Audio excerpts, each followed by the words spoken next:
नमस्कार शेतकरी मित्रांनो. तर शेतकरी मित्रांनो, पुन्हा एकदा कर्जमाफी ही चालू झालेली आहे. भरपूर शेतकऱ्यांची कर्जमाफी झाली आहे.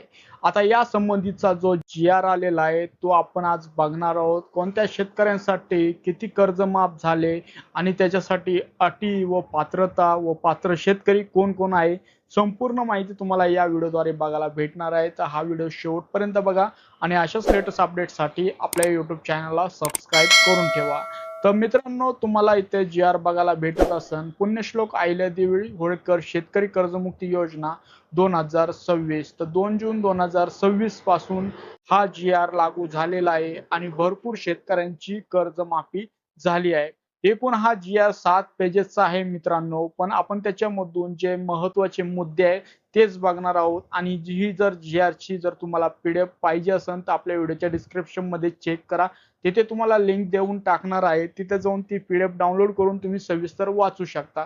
तर मित्रांनो, काय आहेत ते मुद्दे तर लगेच आपण बघून घेणार आहोत. ते बघू शकता कर्जमाफी. आता पहिला मुद्दा काय आहे, 1 एप्रिल 2019 ते 31 मार्च 2025 दरम्यान जे घेतलेले अल्पमुदत पीक कर्ज आहे, तर 30 सप्टेंबर 2025 रोजी थकीत आणि 31 मार्च 2026 पर्यंत न फेडलेले कर्ज मुद्दल प्लस व्याज मिळून कमाल 2 लाखापर्यंत ही कर्जमाफी प्रत्येक शेतकऱ्यांना मिळणार आहे. आता पूर्वी कर्जमाफी घेतलेल्या शेतकऱ्यांसाठी ज्यांना महात्मा फुले शेतकरी कर्जमुक्ती योजना 2019चा लाभ मिळाला होता, त्यांना कमाल म्हणजेच 50,000 रुपयापर्यंत हा लाभ मिळणार आहे.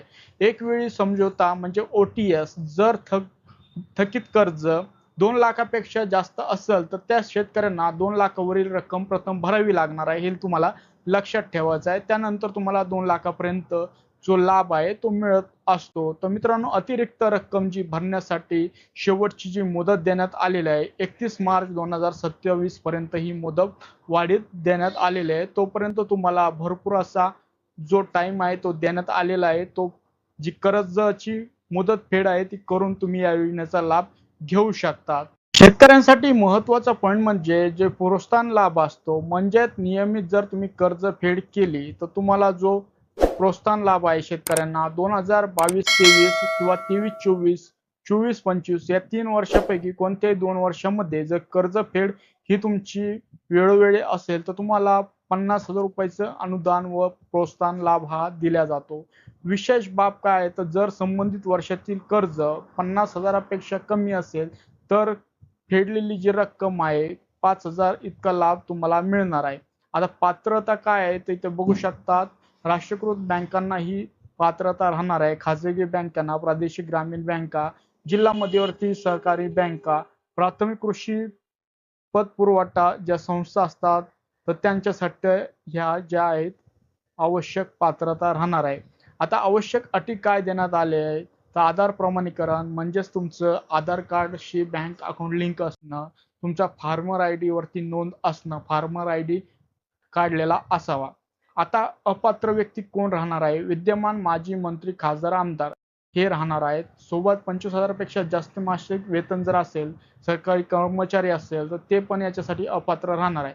25,000 पेक्षा जास्त पेन्शनधारक माजी सैनिक असतील तर ते वगळून त्यांच्यासाठी हा लाभ अपात्रतामध्ये जाणार आहे. आयकर जर भरत असाल, त्याच्यानंतर सहकारी संस्थेचे पदाधिकारी किंवा उच्च वेतनधारक कर्मचारी असाल तर तुम्हाला या योजनेचा लाभ मिळणार नाही. आता अंमलबजावणीमध्ये संपूर्ण प्रक्रिया ऑनलाईन असणार आहे. सहकार विभागातर्फे पोर्टल किंवा जे आहे वेबसाईट विकसित केल्या जाणार आहे. लाभाचा आधार व जे तुमचं ॲग्रीस्टॅक पडताळणी आहे ती आवश्यक करण्यात येणार आहे. तर मित्रांनो, ही काही महत्त्वाची अपडेट होती. हे काही महत्त्वाचे पॉईंट होते. काही कळलं नसेल तर कमेंटमध्ये विचारू शकतात आणि जर तुम्हाला याची पीडीएफ पाहिजे असेल तर डिस्क्रिप्शनमध्ये चेक करू शकता. तर मित्रांनो, तुम्ही पण या संधीचा नक्कीच लाभ घेतला पाहिजे आणि शेतकऱ्यांसाठी अशाच लेटेस्ट अपडेट मी आपल्या यूट्यूब चॅनलवरती घेऊन येत असतो. त्याच्यासाठी प्रत्येक शेतकरी आपल्या यूट्यूब चॅनलला सबस्क्राईब करून ठेवा.